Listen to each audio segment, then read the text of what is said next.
L'homme qui se prenait pour Dieu, histoire vraie de Kinshasa. À Kinshasa, capitale de la République démocratique du Congo, vécut un homme qui se faisait appeler Papa Céleste.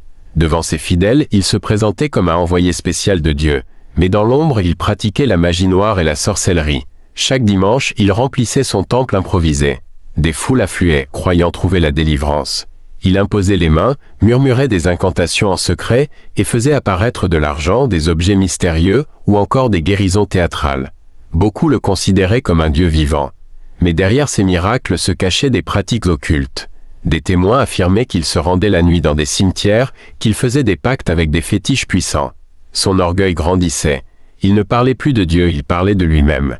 Il disait à ses fidèles, plus grand qu'eux, « Sans moi vous n'avez pas la vie, je suis celui qui guérit, je suis celui qui bénit, moi seul suis Dieu. » Un jour, pendant une grande cérémonie, il voulut prouver sa toute-puissance.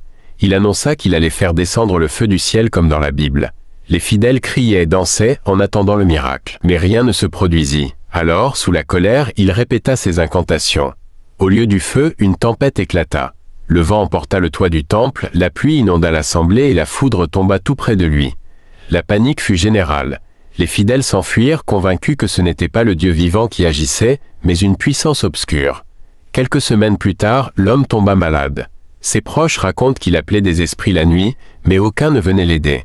Son corps s'affaiblit et il mourut dans la solitude, abandonné de ceux qui l'adoraient.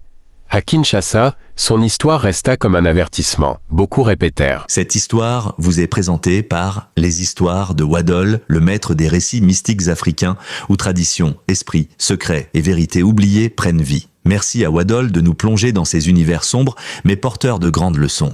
Que chaque récit réveille les consciences et que les ténèbres reculent face à la lumière.